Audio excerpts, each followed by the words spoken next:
Good morning, જય Swaminarayan. Chapter number 13 હાઇડ્રોકાર્બનની અંદર છેલ્લે આપણે આલ્કીન પ્રકારના જે સંયોજનો છે એના રાસાયણિક ગુણધર્મો જોતા હતા. એમાં આપણે ચર્ચા કરી હતી કે ભાઈ આલ્કીન એટલે કે કાર્બન કાર્બન દ્વિબંધ વાળા અસંતૃપ્ત હાઇડ્રોકાર્બન હોવાથી આ સંયોજનો સામાન્ય રીતે ઉમેરણની યોગશીલ પ્રક્રિયા આપશે, જેમાં આપણે ડાયહાઇડ્રોજન, હેલોજન અને હાઇડ્રોજન હેલાઇડનું ઉમેરણ જોયું હતું. નેક્સ્ટ જે પ્રક્રિયા છે આલ્કીન સંયોજનોની, એમાં આપણે સલ્ફ્યુરિક એસિડ એટલે કે H2SO4 નું ઉમેરણ જોવાનું છે. કાર્બન કાર્બન દ્વિબંધ વાળા સંયોજનોમાં H2SO4 ઉમેરીએ તો શું થાય? તો કાર્બન કાર્બન દ્વિબંધ છે એની અંદર કોમન જનરલ આપણે જોઈએ મેઇન બેઝિક વસ્તુ, તો જ્યારે પણ કાર્બન કાર્બન વચ્ચે દ્વિબંધ હશે એની સાથે H2SO4. હવે H2SO4 નું સહેજ મોટું કરીને બંધારણ લખું તો તમને ખ્યાલ આવે કે એમાં કેવી રીતે ક્યાંથી શું જોડાય છે. તો આ છે આપણી પાસે સલ્ફ્યુરિક એસિડ H2SO4 નું આખું બંધારણ કે જેને આપણે કાર્બન કાર્બન દ્વિબંધમાં ઉમેરવાનો છે. હવે અહીંયા આ જે H2SO4 આપણને ખબર છે કે એ એક એસિડ છે. આ જે H2SO4 એસિડ એ ઠંડો અને સાંદ્ર લેવામાં આવે છે. આ ઠંડા અને સાંદ્ર H2SO4 ની સાથે આલ્કીની પ્રક્રિયા કરતા એમાં ઓક્સિજન અને હાઇડ્રોજન વચ્ચેનો બંધ તૂટશે. ઓક્સિજન અને હાઇડ્રોજન વચ્ચેનો બંધ તૂટે એટલે હાઇડ્રોજન ઉપર ધન વીજભાર અને ઓક્સિજન ઉપર ઋણ વીજભાર આવે, કારણ કે આપણને હમણાં કીધું એમ H2SO4 સલ્ફ્યુરિક એસિડ છે એટલે H+ આપે, એ H+ નીકળશે અને આ એક આખો ઋણ આયન નીકળશે જેને આપણે બાયસલ્ફેટ આયન કહીએ, HSO4-. તો બે આયનો બન્યા, એક ધન આયન અને ઋણ આયન. તો અહીંયા આપણી પાસે આ ઋણ આયન જેને આપણે H2SO4 પ્રક્રિયકનો વિદ્યુત ઋણ ઘટક કહીએ અને આ વિદ્યુત ધન ભાગ. તો કાર્બન કાર્બન દ્વિબંધ ધરાવતા આલ્કીન સંયોજનોમાં હાઇડ્રોજન હેલાઇડનું છેલ્લે જે આપણે ઉમેરણ જોયું એમાં આપણે કીધું હતું કે ભાઈ માર્કોનિકોનો નિયમ જો ફોલો કરીએ તો પ્રક્રિયકનો વિદ્યુત ઋણ ઘટક ઓછા હાઇડ્રોજન ધરાવતા કાર્બન સાથે જોડાશે. તો સેમ વસ્તુ અહીંયા પણ એપ્લાય થશે. કાર્બન કાર્બન દ્વિબંધ છે એટલે આલ્કીન. સંમિત આલ્કીન હોય તો કોઈ વાંધો જ ના આવે, પરંતુ અસંમિત હોય આલ્કીન ત્યારે શું જોવાનું, ત્યારે શું કરવાનું? તો પ્રક્રિયકનો જે વિદ્યુત ઋણ ઘટક છે એને કોઈ પણ ઓછા હાઇડ્રોજન ધરાવતા કાર્બન સાથે, તો વિદ્યુત ધન ઘટકને વધારે હાઇડ્રોજન ધરાવતા કાર્બન સાથે જોડવાનો. અહીંયા તો આપણે જનરલ કોઈ પણ ઉદાહરણ લીધું છે, પરંતુ આપણે જ્યારે એક્ઝેક્ટ ઉદાહરણ લઈએ કે ભાઈ ઇથિન, પ્રોપીન, બ્યુટીન વગેરે, તો એમાં આ વસ્તુ ધ્યાનમાં રાખવાની કે ભાઈ HSO4- વિદ્યુત ઋણ ઘટક છે એને ઓછા હાઇડ્રોજન ધરાવતા કાર્બન સાથે જોડવાનો. તો આપણે અહીંયા પહેલા CH2 વાળું ઉદાહરણ લઈએ એટલે કે ઇથિનનું. તો એમાં હાઇડ્રોજન અહીંયા નાખ્યો, HSO4 ને અહીંયા નાખ્યો, પણ એ HSO4 જોડાશે કેવી રીતે? તો સૌ પ્રથમ CH2 એની સાથે એક હાઇડ્રોજન H+ સ્વરૂપે આવી ગયો તો CH3. કોઈક વસ્તુ ઉમેરીએ છે માટે એક પાઈ બંધ એમાં તૂટશે, માટે એક જ બંધ રહેશે અને CH2 એની સાથે આ HSO4- જોડાશે. પણ કેવી રીતે જોડાશે? હાઇડ્રોજન દ્વારા ના. આપણે અહીંયા બંધ તોડ્યો ત્યારે ઓક્સિજન ઉપર ઋણ વીજભાર હતો, એ ઋણ વીજભાર વાળો ઓક્સિજન અહીંયા કાર્બન સાથે જોડાશે.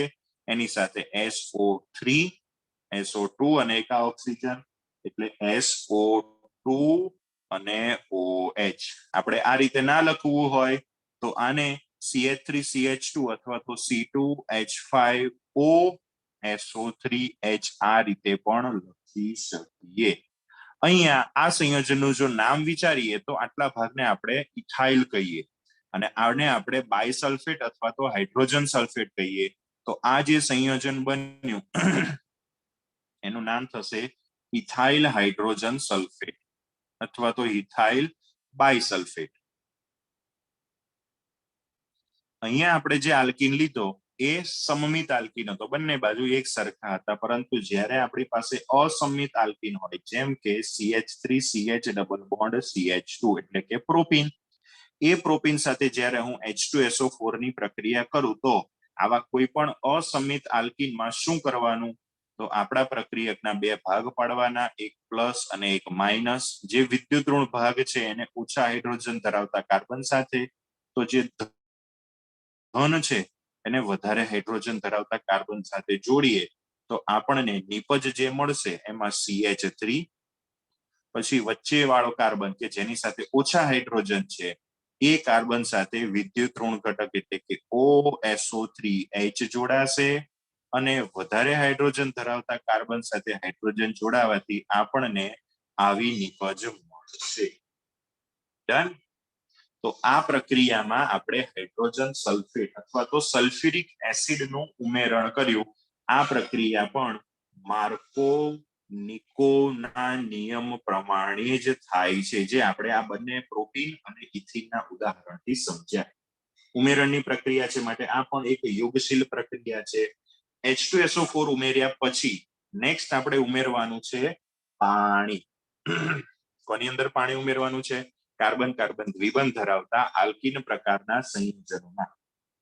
તો દરેક વખતે કોઈ પણ આપણે પ્રક્રિયક એની અંદર ઉમેરતા હોઈએ તો એમાં બે ભાગ પાડતા શીખી જવાનું. કાર્બન કાર્બન દ્વિબંધ છે, એની અંદર આપણે પાણી જો ઉમેરીએ તો પાણીના બે ભાગ પડે, એક પડે H+ અને OH-. તો અહીંયા પણ બે ઘટકો બને આપણા પ્રક્રિયકના H+ અને OH-. તો કયો ક્યાં જશે? તો કે જે પ્રક્રિયકનો વિદ્યુત ઋણ ઘટક છે એ ઓછા હાઇડ્રોજન ધરાવતા કાર્બન પર અને જે વિદ્યુત ધન ભાગ છે એ વધારે હાઇડ્રોજન વાળા. અહીંયા જો આપણે ઉદાહરણ તરીકે ઇથિન લઈએ, CH2 ડબલ બોન્ડ CH2, તો ઇથિન એ તો સંમિત આલ્કીન છે એટલે એમાં કોઈ પ્રોબ્લેમ ના નડે.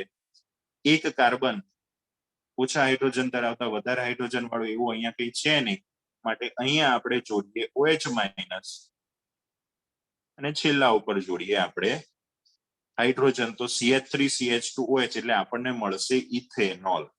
તો તમે આ પ્રક્રિયાની અંદર જોશો કે ભાઈ આપણે આલ્કીન પ્રકારના સંયોજનોમાં જેમાં આપણે ઉદાહરણ તરીકે ઇથિન લીધું, એ ઇથિન આલ્કીનની અંદર પાણી ઉમેરતા આપણને મળે છે ઇથેનોલ, કે જે એક પ્રકારનો આલ્કોહોલ છે. તો આપણે મગજમાં એવો લોજિક, એવો કન્સેપ્ટ યાદ રાખવાનો કે ભાઈ કોઈ પણ દ્વિબંધ ધરાવતા આલ્કીનમાં પાણી ઉમેરો તો એમાંથી આલ્કોહોલ બને.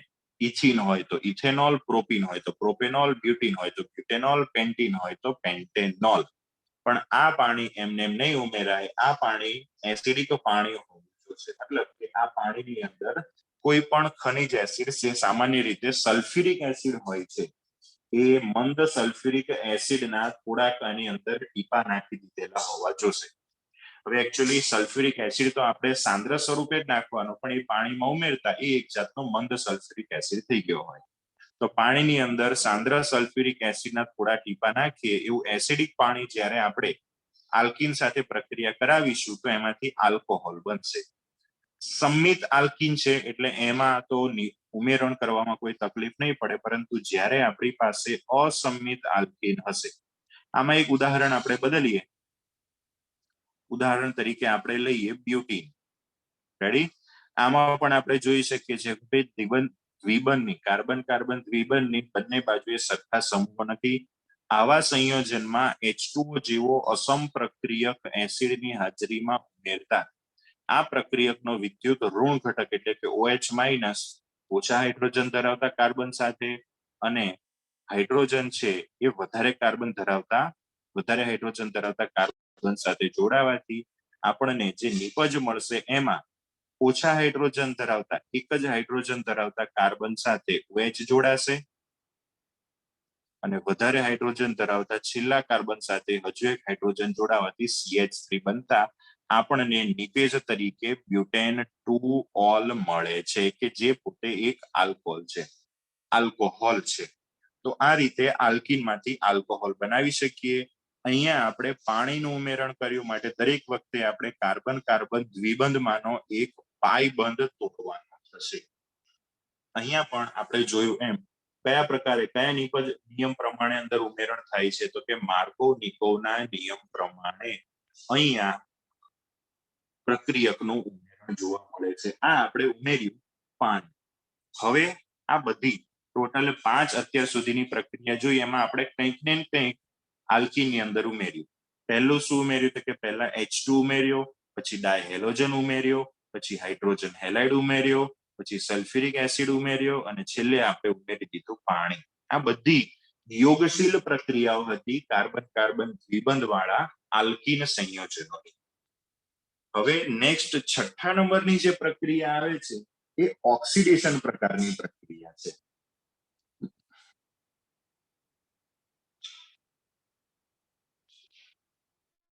ઓર્ગેનિક કેમિસ્ટ્રીની અંદર ઓક્સિડેશન કરવું હોય તો ઓક્સિડેશન કરતા જોઈએ અને રિડક્શન કરવું હોય તો કોઈક એવું સંયોજન જોઈએ કે જે રિડક્શન કરતા તરીકે વર્તે. ઓર્ગેનિકમાં યાદ રાખજો, ઓક્સિડેશન કરતા તરીકે જો પહેલું કોઈનું નામ બોલાતું હોય તો એ છે પોટેશિયમ પરમેંગેનેટ એટલે કે KMnO4. નામ કદાચ તમે પહેલા સાંભળ્યું હશે. રેડી? તો આ પોટેશિયમ પરમેંગેનેટ KMnO4 એનો ઉપયોગ આપણે સામાન્ય રીતે ઓક્સિડેશન કરવા માટે કરીએ છીએ. અહીંયા શું થશે, આપણું ઓક્સિડેશન બે રીતે થશે. પહેલું ઓક્સિડેશન અહીંયા આપણે ચર્ચા કરીએ તો આપણા કાર્બન કાર્બન દ્વિબંધ ધરાવતું સંયોજન છે. ધારો કે આ મારી પાસે કાર્બન કાર્બન દ્વિબંધ ધરાવતું સંયોજન છે. આનું KMnO4 ના જલીય દ્રાવણ સાથે કેવું ઠંડા મંદ જલીય KMnO4 નું દ્રાવણ અહીંયા આપણે નાખવાનું થશે. એકદમ ઠંડુ પાણીમાં બનાવેલું અને એકદમ મંદ બહુ ઓછી સાંદ્રતા ધરાવતું KMnO4 નું જલીય દ્રાવણ સાથે આપણે આલ્કીનની પ્રક્રિયા કરાવીએ તો જલીય માધ્યમમાં આ આલ્કીનનું KMnO4 માંથી મળતા ઓક્સિજન દ્વારા ઓક્સિડેશન થવાથી આપણો જે આલ્કીન છે એમાં જે પાયબંધ છે પાયબંધ તૂટી બંને પાસેના જે દ્વિબંધ વાળા કાર્બન છે બંને ઉપર OH આવશે. અગાઉ આપણે જોયું હતું કે ભાઈ પાસેના બે કાર્બન ઉપર હેલોજન હોય તો આપણે એને વિસિનલ ડાયહેલાઇડ કહેતા હતા. એમ પાસેના બે કાર્બન ઉપર OH હોય તો આપણે એને વિસિનલ ગ્લાયકોલ એવું નામ આપીએ છીએ. એનું નામ શું થશે? Vicinal glycol. આ નામ જે હમણાં બોલ્યો હું વિસિનલ ગ્લાયકોલ એ એકચ્યુઅલી આ સંયોજનનું નામ નથી, એનો પ્રકાર છે. કોઈ પણ ગમે એટલા કાર્બન હોય પણ એમાં પાસેના બે કાર્બન ઉપર બે OH હોય તો એવા સંયોજનનો પ્રકાર કહેવાય વિસિનલ ગ્લાયકોલ. જેમ વિસિનલ ડાયહેલાઇડ હોય એમ અહીંયા થશે વિસિનલ ગ્લાયકોલ. જો મેં અહીંયા ઇથિન લીધો હોય બંને બાજુ H2H2 હોય તો અહીંયા પણ H2 અને H2 આવશે. ડન?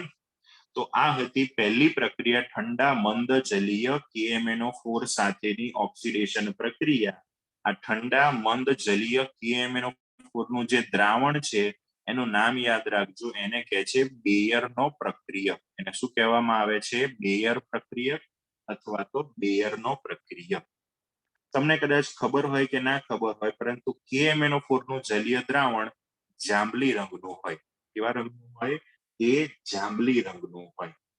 જ્યારે આપણી આ ઓક્સિડેશનની પ્રક્રિયા થશે અને આપણા સંયોજનની અંદર ધારો કે અજ્ઞાત સંયોજન છે એ સંયોજનની અંદર આપણી પાસે કાર્બન કાર્બન વચ્ચે દ્વિબંધ હોય તો આપણો ઠંડો મંદ જલીય KMnO4 એટલે કે બેયર પ્રક્રિયક એનું એ આલ્કીનનું વિસિનલ ગ્લાયકોલમાં રૂપાંતરણ કરી દે અને જેવું એ વિસિનલ ગ્લાયકોલમાં રૂપાંતરણ થાય એટલે આપણા KMnO4 ના જલીય દ્રાવણનો જાંબલી રંગ દૂર થઈ આપણું દ્રાવણ રંગવિહીન થઈ જશે.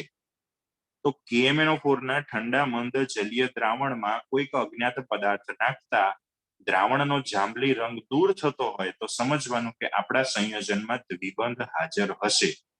અને જો જાંબલી રંગ દૂર નથી થતો તો આ પ્રક્રિયા જ ના થતી હોય. અને આ પ્રક્રિયા ક્યારે ના થાય? જ્યારે આપણા સંયોજનમાં દ્વિબંધ હાજર ના હોય ત્યારે. તો આને આપણે દ્વિબંધની પરખ માટેની એક કસોટી તરીકે પણ લઈ શકીએ. તો આ આલ્કીનની પ્રક્રિયાઓમાં દ્વિબંધની પરખ માટેની બે કસોટી આવી. એક CCl4 માં બ્રોમિન કે જેમાં બ્રોમિનનો બદામી રંગ દૂર થતો હતો અને બીજી આ બેયર પ્રક્રિયક દ્વારા થતી કસોટી. અહીંયા આપણે BR2 નું યોગશીલ પ્રક્રિયા દ્વારા ઉમેરણ કર્યું હતું.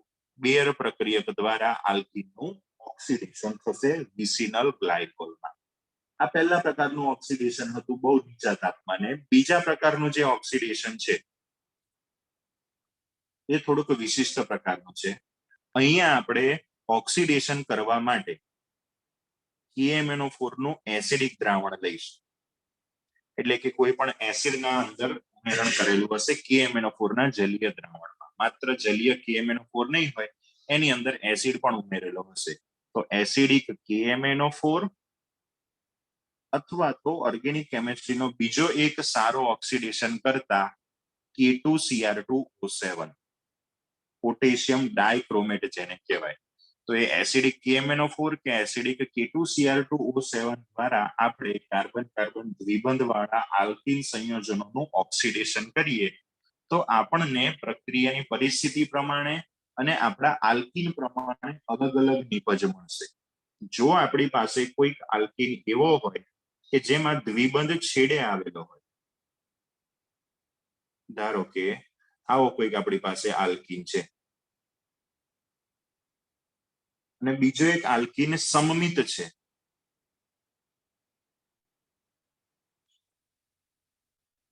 એક સમમિત એક અસમિત આપણે લીધો, બંનેનું આપણે એસિડિક KMnO4 કે એસિડિક K2Cr2O7 દ્વારા ઓક્સિડેશન કરીએ છીએ તો બંનેમાં આપણને અલગ અલગ પ્રકારની નિપજો મળશે. કેવી કેવી નિપજો મળશે? તો એમાં બંનેમાં દ્વિબંધ તૂટી જશે, હે ને? બંનેમાં જો પહેલી પ્રક્રિયામાં આપણે નોર્મલ ઓક્સિડેશન કર્યું હતું જેમાં દ્વિબંધ નતો તૂટતો, એક પાઈ બંધ જ તૂટતો હતો. બંને બંધ નતા તૂટતા, એક જ બંધ તૂટતો હતો અને વિસિનલ ગ્લાયકોલ બનતો હતો. અહીંયા આ ઓક્સિડેશન પ્રક્રિયામાં યાદ રાખવાનું, આખો દ્વિબંધ બંને બંધ બંનેમાં તોડી નાખવાના. હવે અહીંયા બંધ તૂટે એટલે મને બે કટકા મળે, એક આ કટકો અને એક આ કટકો. પહેલો જે આ કટકો છે એમાં CH અને કાર્બન ઓક્સિજન દ્વિબંધ બનશે, એટલે કે આલ્ડીહાઇડ અથવા તો કીટોન પ્રકારના સંયોજન બનશે. આ જે ડાબી બાજુનો કટકો હતો CH3CH અને એ કાર્બન સાથે દ્વિબંધી ઓક્સિજન જોડે ગયો. બીજો જે કટકો બન્યો, આ જે પહેલું સંયોજન હતું એમાં કેવું હતું કે દ્વિબંધ છેડે હતો, એટલે એના પછી એક જ કાર્બન હતો અને એ કાર્બનનું રૂપાંતરણ થઈ જશે કાર્બન ડાયોક્સાઇડની અંદર અને જોડે પાણી પણ બનશે, પણ મુખ્ય નિપજ તરીકે આ રીતે લઈ શકાય. પરંતુ જો આ રીતે દ્વિબંધ વચ્ચે ક્યાંક આવેલો હોય, કાર્બન કાર્બન વચ્ચે દ્વિબંધ પણ કાર્બનની શૃંખલામાં વચ્ચે આવેલો હોય, આની જેમ છેડે ના હોય, તો એવા સંયોજનમાં બે ભાગ પડશે અને એ બંને ભાગ એક કાર્બોક્સિલિક એસિડમાં રૂપાંતરણ પામશે. અહીંયા આપણે જોઈ શકીએ છીએ કે ભાઈ જે બે ભાગ બન્યા બંનેમાં બે બે કાર્બન છે, તો જે કાર્બોક્સિલિક એસિડ બનશે બબ્બે કાર્બન વાળા બે કાર્બોક્સિલિક એસિડના અણુઓ બનશે CH3COOH, બે એસિડિક એસિડ બનશે. જો એક ભાગમાં 3 કાર્બન અને એક ભાગમાં 2 કાર્બન હોય તો એક 2 કાર્બન વાળો કાર્બોક્સિલિક એસિડ બને અને બીજો 3 કાર્બન વાળો કાર્બોક્સિલિક એસિડ પ્રોપેનોઇક એસિડ બનશે. માટે આ બે પ્રક્રિયા તો અહીંયા માત્ર ઉદાહરણ તરીકે છે. પહેલી પ્રક્રિયામાં દ્વિબંધ શૃંખલાના છેડે છે, જ્યારે બીજી પ્રક્રિયામાં દ્વિબંધ શૃંખલાની મધ્યમાં ગમે તે જગ્યાએ છે. ગમે તે જગ્યાએ દ્વિબંધ હોય, એસિડિક ઓક્સિડેશન કરતા હોય ત્યારે આપણે આખા બંને બંધ તોડી નાખવાના, પછી એ પ્રમાણે આપણે આલ્ડીહાઇડ કે કીટોન અથવા તો કાર્બોક્સિલિક એસિડ પ્રમાણે બનાવી શકીએ. તો આ છઠ્ઠા પ્રકારની પ્રક્રિયા હતી ઓક્સિડેશન પ્રક્રિયા. અગાઉની જે 5 પ્રક્રિયા હતી એ ઉમેરણવાળી યોગશીલ પ્રક્રિયા હતી. પાછા આપણે ઉમેરણવાળી પ્રક્રિયા ઉપર આવી જઈએ, પણ અહીંયા આપણે માત્ર ઉમેરણ હવે નહીં કરીએ, બીજું પણ કંઈક કરીશું. તો જોઈએ 7મા પ્રકારની પ્રક્રિયા જેને કહીએ છીએ આપણે ઓઝોનોલિસિસ.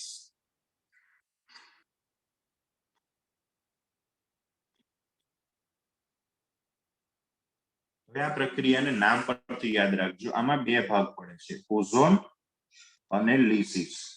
ઓઝોન એટલે આપણને ખબર છે કે ભાઈ O3 એટલે કે O3 ઓઝોન ઉમેરવાનો. લાઇસિસ નો મીનિંગ થાય ગુજરાતીમાં તોડવું. લાઇસિસ નો મીનિંગ શું થશે? તોડવું. ઓઝોનોલિસિસ એટલે ઓઝોન વડે તોડવું. પણ આપણે કેવી રીતે તોડીશું તો સમજો. અહીંયા હું પહેલા ઉદાહરણ તરીકે કોઈ પણ કાર્બન કાર્બન દ્વિબંધ વાળું સંયોજન લઉં છું. દ્વિબંધ વાળા બે કાર્બન સાથે શું જોડાયેલું છે અત્યારે નહીં સમજવું, પહેલા આપણે પ્રક્રિયામાં મેઇન થાય છે શું એ સમજવાનું છે. તો ઓઝોન સાથે જ્યારે આપણા આ કાર્બન કાર્બન દ્વિબંધ વાળા આલ્કીનની પ્રક્રિયા થાય તો પ્રથમ તબક્કામાં આપણે મંદિર બનાવવાનું. કેવી રીતે મંદિર બનાવવાનું? તો જે બે કાર્બન સાથે દ્વિબંધ હતો, હવે સમજો કે ભાઈ કાર્બન કાર્બન વચ્ચે દ્વિબંધ છે તો બંને કાર્બનના બે બે બંધ બાકી રહ્યા. આ બંને કાર્બનના મેં બે બે બંધ બતાવી દીધા.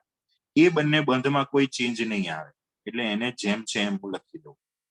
બે કાર્બન વચ્ચે જે દ્વિબંધ હતા એ દ્વિબંધ બંને કાર્બનના બે બંધ આ રીતે છૂટા પડશે. પહેલા કાર્બનના બે બંધ આ રીતે છૂટા પડ્યા, બીજા કાર્બનના બે બંધ આ રીતે છૂટા પડવાના. O3 એટલે ત્રણ ઓક્સિજનને આ રીતે મૂકી દેવાના. O અને O અહીંયા બંને ઓક્સિજનને પાછા જોડી દેવાના એટલે એક જાતનું મંદિર જેવું અહીંયા બની ગયું. હે ને? તો આપણો જે આલ્કીન છે એની ઓઝોન સાથે પ્રક્રિયા થાય તો એક ઓઝોનાઇડ સંયોજન બને. આ સંયોજનનો પ્રકાર, નામ નહીં હો, પ્રકાર કયો છે? ઓઝોનાઇડ પ્રકારનું સંયોજન. જો અહીંયા આપણી પાસે ઇથિન હોય તો ઇથિન ઓઝોનાઇડ, પ્રોપીન હોય તો પ્રોપીન ઓઝોનાઇડ, બ્યુટીન હોય તો બ્યુટીન ઓઝોનાઇડ. એમ ઇન શોર્ટ આ એક ઓઝોનાઇડ પ્રકારનું સંયોજન થશે. નેક્સ્ટ સ્ટેપમાં આ સંયોજનને આપણે તોડવાનું છે, પણ તોડવા માટે આપણે શેનો ઉપયોગ કરીશું? તો ઝિંક પાવડરની હાજરીમાં પાણી H2O વડે આપણે આને તોડવાનું છે. હવે ક્યાંથી કટ મારવાનો એ ખાસ સમજી લેજો. કઈ જગ્યાએથી આપણે એને તોડવાનું, તો હું ડોટેડ લાઈનથી એને કઈ જગ્યાએથી તોડવાનું એ સમજાવું છું. અહીંયાથી એક કટ આમ મારવાનો અને અહીંયાથી મંદિરને આ રીતે તોડવાનું. એક કટ આ રીતે મારવાનો. ખાસ ધ્યાનથી સમજી લેજો ક્યાંથી કટ મારવાનો છે એ. બરાબર? તો આ રીતે આપણે જ્યારે કટ પાડીએ ત્યારે આ એક ઓક્સિજન આખો અલગ પડી જાય અને બે આવા ભાગ અલગ પડશે. બરાબર? તો એ બે ભાગ અહીંયા આપણે અલગ રીતે દર્શાવી દઈએ. પહેલો જે આ કાર્બન છે એ કાર્બનના આ બે બંધ અને અહીંયાથી આખું તૂટી ગયું. આ બંધ પણ તૂટ્યો, અહીંયા ઓક્સિજન ઓક્સિજન વચ્ચેનો પણ બંધ તૂટ્યો. માટે હવે આ કાર્બન અને ઓક્સિજન વચ્ચે કમ્પલસરી મારે દ્વિબંધ બનાવવો પડશે. એ જ રીતે આ કાર્બન અને ઓક્સિજન વચ્ચેનો બંધ તૂટી ગયો, ઓક્સિજન ઓક્સિજન વચ્ચેનો બંધ તૂટી ગયો. માટે એ કાર્બન પણ ઓક્સિજન સાથે દ્વિબંધથી જોડાશે. એટલે આ બે વસ્તુ મને મળી. સવાલ થશે કે આ ઓક્સિજન ક્યાં ગયો? એ ઓક્સિજન પાણી સાથે જોડાઈ અને આપણી ઉપનિપજ બનાવશે હાઇડ્રોજન પેરોક્સાઇડ. આપણો મેઇન ફોકસ આના ઉપર છે. આપણને જે આ બે સંયોજનો મળ્યા એમાં કાર્બન ઓક્સિજન દ્વિબંધ છે અને કાર્બન ઓક્સિજન દ્વિબંધ વાળા સંયોજનોને કાર્બન ઓક્સિજન દ્વિબંધ એટલે કે આપણે કાર્બોનિલ સમૂહ કહીએ. કાર્બોનિલ સમૂહ ધરાવતા આ બે જે સંયોજનો હશે એ આલ્ડીહાઇડ અથવા તો કીટોન પ્રકારના હશે. હું તમને સમજાવું કેવી રીતે. ધારો કે મારી પાસે અહીંયા આ જે મેં લીધો છે એ ઇથિન છે કે જેમાં કાર્બન સાથે બધા હાઇડ્રોજન છે, ચારે ચાર હાઇડ્રોજન. અહીંયા ચારે ચાર હાઇડ્રોજન, તો અહીંયા શું હશે? તો કે ભાઈ અહીંયા પણ હાઇડ્રોજન જ હશે. એટલે આપણે કહીએ ઇથિન ઓઝોનાઇડ. અહીંયા બધી જગ્યાએ હાઇડ્રોજન, તો અહીંયા હાઇડ્રોજનની અંદર કોઈ આપણે ફેરફાર નથી કરતા એટલે જે હાઇડ્રોજન જ્યાં હતા ત્યાંના ત્યાં જ આપણને મળશે. જો તમને યાદ હોય તો આ જે સંયોજન બન્યું એ સંયોજનને આપણે કહીએ છીએ HCHO એટલે એક જાતનો આલ્ડીહાઇડ, મિથેનાલ અથવા તો ફોર્માલ્ડીહાઇડ. HCHO બંને આપણને મિથેનાલના અણુ મળશે. કહેવાનો ઇન શોર્ટ મીનિંગ એટલો કે મારી પાસે જો ઇથિન નામનો આલ્કીન હોય તો એનું ઓઝોનાલિસિસ કરતા મને અંતિમ નિપજમાં બે મિથેનાલના અણુઓ મળશે. હવે જો કોઈ પણ એક હાઇડ્રોજનની જગ્યાએ મારી પાસે CH3 હોય તો સંયોજન કેવું બને? જો CH3 CH CH2 જેને આપણે પ્રોપીન કહીએ છીએ. ત્રણ કાર્બન થઈ ગયા ને, 1 2 અને 3 એટલે CH3 CH CH2 પ્રોપીન. કોઈ ચેન્જ નહીં, જ્યાં જે ચેન્જ કર્યો એટલો કરી દો. અહીંયા CH3 તો અહીંયા પણ CH3. હવે અહીંયા આપણને CH3 મળ્યો તો આ સંયોજન હવે થઈ ગયું CH3 CHO. એ પણ એક આલ્ડીહાઇડ છે જેને કહેવાય ઇથેનાલ અથવા એસિટાલ્ડિહાઇડ. તો જ્યારે આપણે ઇથિન લીધો તો ત્યારે બે મિથેનાલ ફોર્માલ્ડિહાઇડ મળ્યા હતા, પણ જ્યારે મેં પ્રોપીન આલ્કીન બદલ્યો તો એ પ્રમાણે મને એક નિપજ ઇથેનાલ અને એક નિપજ મળી ઇથેનાલ. બરાબર. હવે આગળ જઈએ તો બધી અલગ અલગ શક્યતા લેતા જઈએ. પહેલામાં આપણને શું મળ્યું કે બે સમાન આલ્ડિહાઇડ.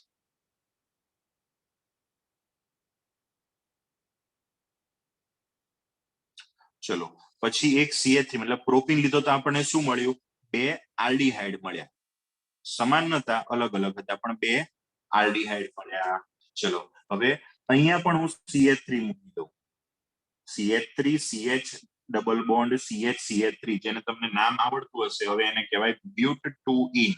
એ બ્યુટ-2-ઈન નું ઓઝોનોલિસિસ કરું તો જ્યાં CH3 હતો ત્યાં બધે જ હું CH3 મૂકી દઉં તો અહીંયા પણ બની ગયો CH3.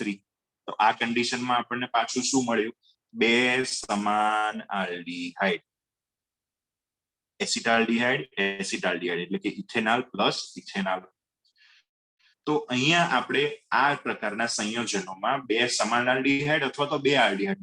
હવે પાછું એક નવી શક્યતા લો. અહીંયા પણ CH3 છે, અહીંયા CH3 તો અહીંયા CH3, અહીંયા CH3 તો અહીંયા CH3.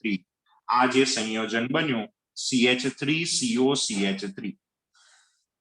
કયું સંયોજન બન્યું અહીંયા? CH3COCH3. તમને આનું નામ ખબર હશે, આને કહેવાય એસિટોન અથવા તો પ્રોપેનોન, કે જે એક પ્રકારનો કીટોન પ્રકારનું સંયોજન છે.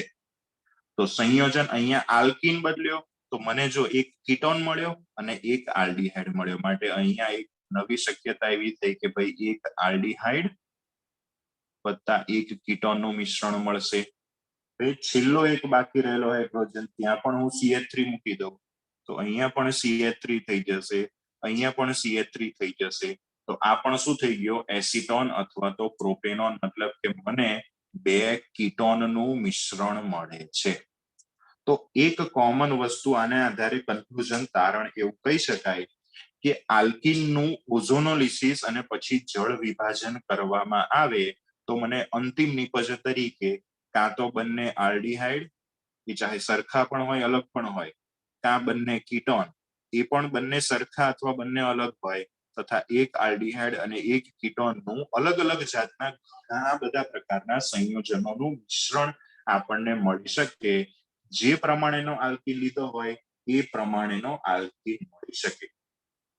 વળી આ પ્રક્રિયાનો ઉપયોગ મેઇન કઈ જગ્યાએ થશે? તો કે દ્વિબંધનું સ્થાન નક્કી કરવા માટે. આ પ્રક્રિયાનો ઉપયોગ ક્યાં થશે? દ્વિબંધનું સ્થાન નક્કી કરવા માટે. કારણ કે દ્વિબંધની જગ્યા બદલાય એ પ્રમાણે આપણી અહીંયા નિપજ બદલાશે. આપણે ચેક કરવાનું કે ભાઈ ઓઝોનોલિસિસ અને જળ વિભાજનને અંતે જે નિપજો મળે છે એ કેવી છે. એ નિપજોને આધારે કયા બે કાર્બન, આપણા આલ્કીન સંયોજનોમાં કયા બે કાર્બન વચ્ચે દ્વિબંધ હશે એ આપણને ખબર પડી જાય. તો દ્વિબંધ છે કે નહીં એના માટે આગળ આપણે જોયું કે ભાઈ પેલી બ્રોમિન અથવા તો બેયર પ્રક્રિયકની ઓક્સિડેશન વાળી પ્રક્રિયા હતી. એ દ્વિબંધ છે કે નહીં, પરંતુ એ દ્વિબંધ કઈ જગ્યાએ છે એ નક્કી કરવા માટે આ ઓઝોનોલિસિસની પ્રક્રિયા ઉપયોગી છે. આ ઓઝોનોલિસિસની પ્રક્રિયા જોયા પછી નેક્સ્ટ એક છેલ્લી પ્રક્રિયા છે પોલિમરાઇઝેશનની પ્રક્રિયા. 8મી અને છેલ્લા નંબરની પ્રક્રિયા. આ પોલિમરાઇઝેશનની પ્રક્રિયા બેઠી આપણે 12મા ધોરણમાં આવશે, ચેપ્ટર નંબર 15 પોલિમરની અંદર. માટે અત્યારથી જ આ પ્રક્રિયા વ્યવસ્થિત સમજી લેશો તો આખું પોલિમર ચેપ્ટર તમારા માટે સમજવું ઈઝી થઈ જશે. 8મા નંબરની પ્રક્રિયા પોલિમરાઇઝેશન. જો શુદ્ધ ગુજરાતીમાં લખવું હોય તો પોલિમરાઇઝેશન એને કહેવાય બહુલીકરણ. કેવી રીતે આ બહુલીકરણ શું થતું હોય છે? તો અહીંયા જ્યારે પણ આપણા સંયોજનમાં કાર્બન કાર્બન વચ્ચે દ્વિબંધ હોય, આવા કાર્બન કાર્બન વચ્ચે દ્વિબંધ ધરાવતા ઘણા બધા એન એટલે કે ઘણા બધા અણુઓ એકબીજા સાથે જોડાય, એટલે કે CH2 એ જોડાય ત્યારે આપણા સંયોજન જેમાં દ્વિબંધ છે એમાંનો એક પાઈ બંધ તૂટે. પાઈ બંધ તૂટે એટલે એક ઇલેક્ટ્રોન આ બાજુ, એક ઇલેક્ટ્રોન આ બાજુ, દરેક અણુના બાજુ બાજુના ઇલેક્ટ્રોનની મદદથી આવા બધા અણુઓ એકબીજા સાથે જોડાઈને લાંબી શૃંખલા રૂપ અણુ બનાવે જેને આપણે કહીએ છીએ પોલીમર.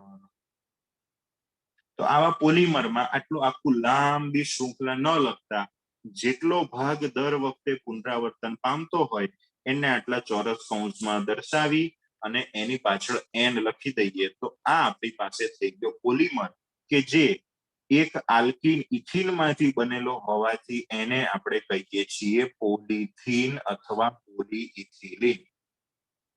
એ જ પ્રમાણે જો પ્રોપીન હોય તો પોલીપ્રોપીન, બ્યુટીન હોય તો પોલીબ્યુટીન, આવા ઘણા બધા અસંખ્ય પોલીમર આપણે બનાવી શકીએ. એના માટે ખાસ જરૂરી છે ઊંચું તાપમાન અને ઊંચું દબાણ. ઊંચા તાપમાને અને ઊંચા દબાણે ઘણા બધા આવા એક સરખા આલ્કીનના અણુઓ એકબીજા સાથે જોડાઈ લાંબી શૃંખલા રૂપ પોલીમર બનાવશે. આ પ્રક્રિયાને કહેવાય બહુલીકરણની પ્રક્રિયા અથવા તો પોલિમરાઇઝેશનની પ્રક્રિયા. એને માટે દરેક પ્રક્રિયા માટે અલગ અલગ પ્રકારના ઉદ્દીપકો વપરાતા હોય છે કે જે આપણે 15મા ચેપ્ટરમાં 12મા ધોરણમાં ભણીશું. આપણા જે પણ પોલીમર બને છે એમાં જેટલો ભાગ દર વખતે પુનરાવર્તન પામતો હોય એટલે કે આપણો જે આલ્કીન છે એને કહેવામાં આવે છે મોનોમર. પોલીમરનો જે સૌથી નાનો ભાગ જેનું દર વખતે પુનરાવર્તન થતું હોય એને કહેવામાં આવે છે મોનોમર. તો આ હતી સાદી સિમ્પલ પોલિમરાઇઝેશનની પ્રક્રિયા. આ સાથે આલ્કીનના કાર્બન કાર્બન દ્વિબંધ ધરાવતા આલ્કીન પ્રકારના સંયોજનોની રાસાયણિક પ્રક્રિયા અને એની જોડે જોડે આખો આલ્કીન આપણે સમાપ્ત કરી દીધો. તો ચેપ્ટર નંબર 13 નું બીજા પ્રકારનું સંયોજન પૂરું આલ્કીન. પહેલું આપણે આલ્કેનની ચર્ચા કરી, પછી આપણે આલ્કીનની ચર્ચા કરી. નેક્સ્ટ લેક્ચરમાં હવે આપણે આલ્કાઇન પ્રકારના કાર્બન કાર્બન ત્રિબંધ ધરાવતા સંયોજનો, એમના આઈયુપીએસી નામ, એમાં સમઘટકતા, બનાવટ અને ગુણધર્મો વગેરેની ચર્ચા કરશું. ફરી મળીએ, ત્યાં સુધી બધાને જય